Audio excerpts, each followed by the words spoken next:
every Northern soldier had a jacket almost identical to this.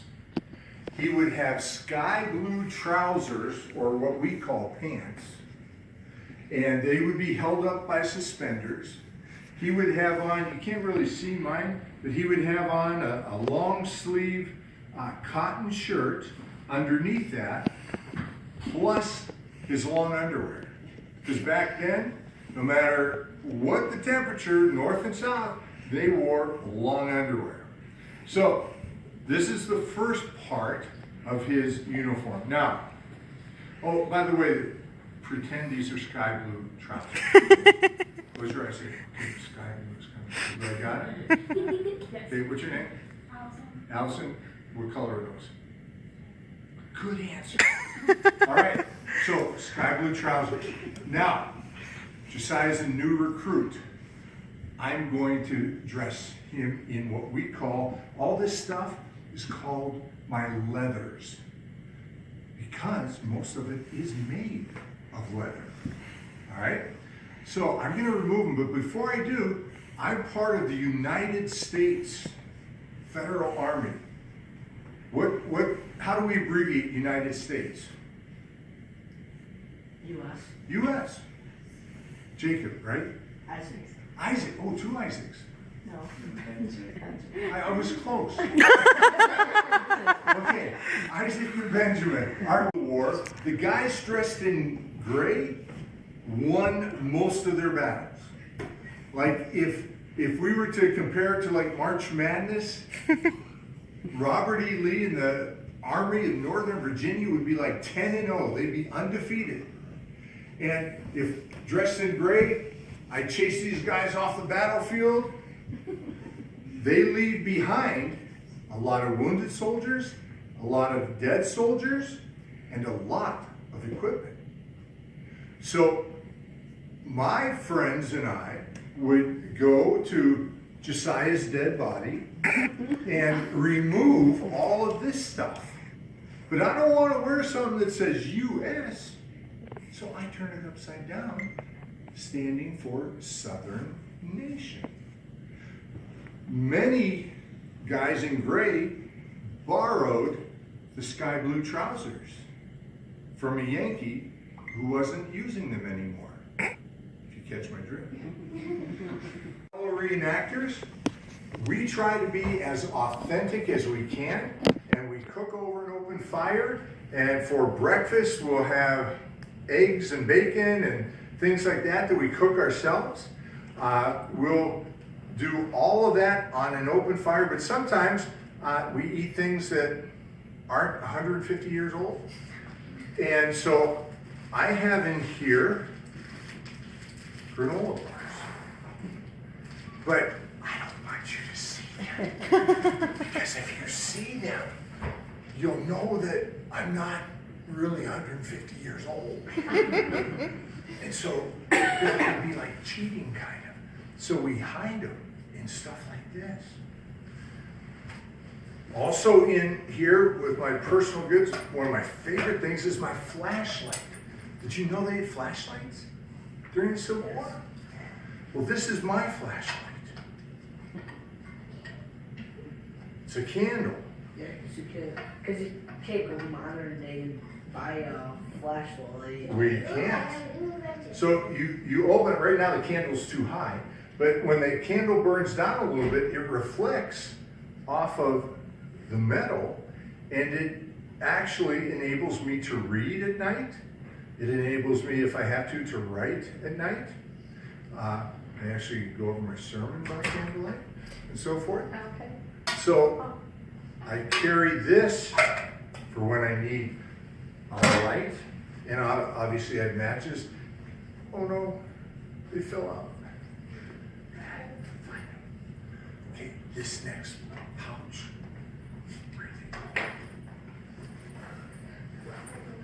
Well, I'll dig deeper. This is my sewing kit. Every soldier carried a sewing kit, especially in the South, because our equipment would wear out, and in the North we could replace it pretty easily, but in the South you were stuck with it. If it wore out, you had to patch it up. And so I've learned to sew and put on buttons and put on patches and so forth. And the cool thing about reenacting, you guys will love it. This will make you want to join. We never wash our clothes. Well, let me correct that. My shirt and my socks and underthings, we wash those. But these pants, this is called a Richmond Depot jacket. This has never been washed. This has never been washed. That has never been washed. And there's a unique aroma around the campfire at night because none of it has ever been washed. But it's all been repaired. This is my nightcap. I put this on and sleep, and then I hopefully don't catch cold. But I carry that in my haversack. My utensils are in here for cooking and so forth. This is my cooking pan to cook over an open fire. So in the morning, I'll cook my bacon in here first. And you know how bacon makes lots of great grease? Then I'll put the eggs in there and mix it up with the grease. It is to die. So good. And of course I have to have a plate.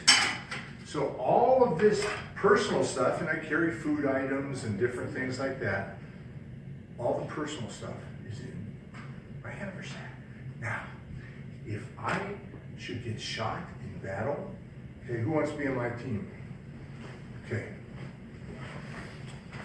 You would come and you would search through my haversack for this.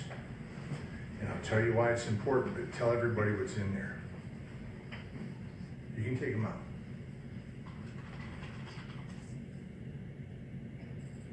You tell what goes in. Cards. What else is in there?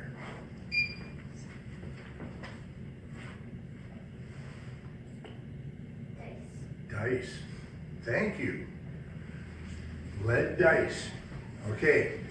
Now, we're talking 150 years ago.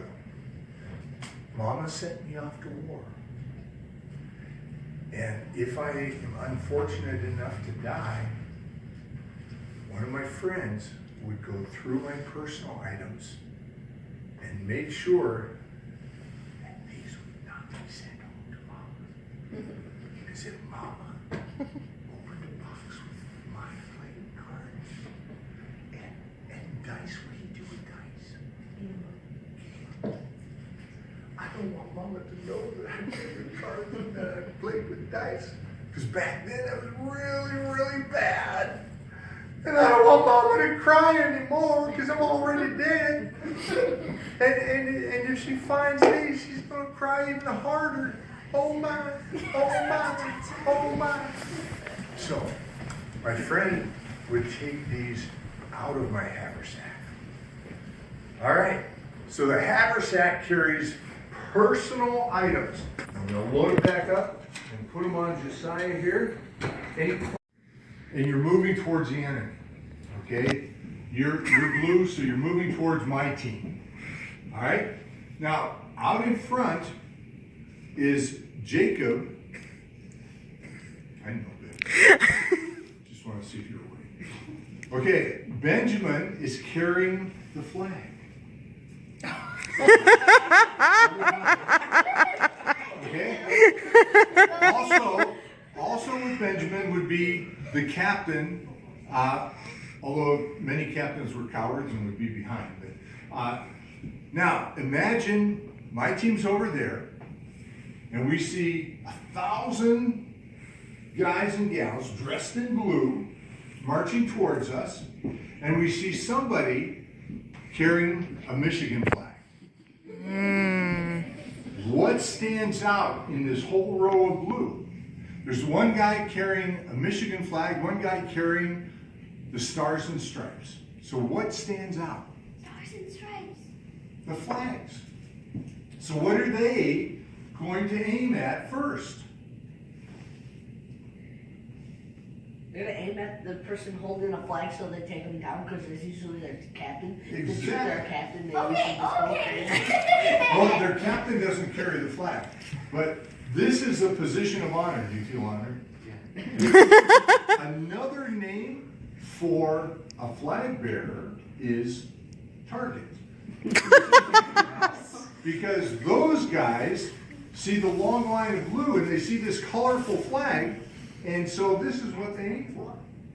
And if Benjamin goes down, then one of you has to pick it up, and you become the target. Okay, so my 7 years ago. What's the score? 20 years. That's very good. Most 12-year-olds would not know that. All three. The score is 20 years. So 7 years ago. How long is that? 87 years. 7 years ago, our fathers brought forth on this continent a new nation, conceived in liberty, and dedicated to the proposition that all men are created equal. Why do you think he said all men are created equal? What was one of the reasons for the Civil War? Who are they trying to free? Slaves. Yeah. All men are created equal. Now we are engaged in a great civil war, testing whether that nation or any nation so conceived and so dedicated can long endure. We are met on a great battlefield of that war. We have come to dedicate a portion of that field as a final resting place for those who here gave their lives that this nation might live. It is altogether fitting and proper that we should do this. But in a larger sense, we cannot dedicate, we cannot consecrate, we cannot hallow this ground. The brave men, living and dead, who struggled here have consecrated it far above our poor power to add or detract. The world will little note nor long remember what we say here, but it can never forget what they did here. It is for us, the living, rather, to be dedicated here to the unfinished work which they who fought here have thus far so nobly advanced.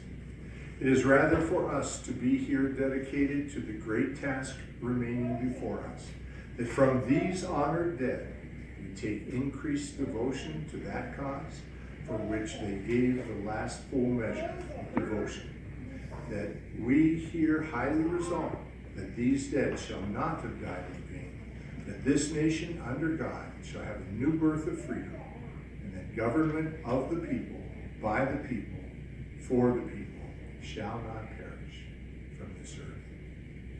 I thank you for sitting politely through that speech. Not all kids would do that. 1865. He talks about the war, and he talks about the reason to free the slaves and so forth. 4 years of fighting, 660,000 deaths. The South is totally torn apart. It's basically destroyed. There is hatred, animosity between the North and the South. And President Lincoln wants to begin the healing. The war is going to be over in just over a month. He doesn't know that, but it would end in April. And Lincoln concludes his inaugural address with this: with malice towards none. Malice is a word we don't use, but it means with anger, hatred towards none, with charity, okay, love and forgiveness for all, with firmness in the right as God gives us to see the right. Let us strive on to finish the work we are in, to bind up the nation's wounds, to care for him who has borne the battle, for his widow and his orphan, to do all which may achieve and cherish a just and lasting peace among ourselves and with all nations. Anybody know what happened a month later? President Abraham Lincoln was shot in Eastern Prosper.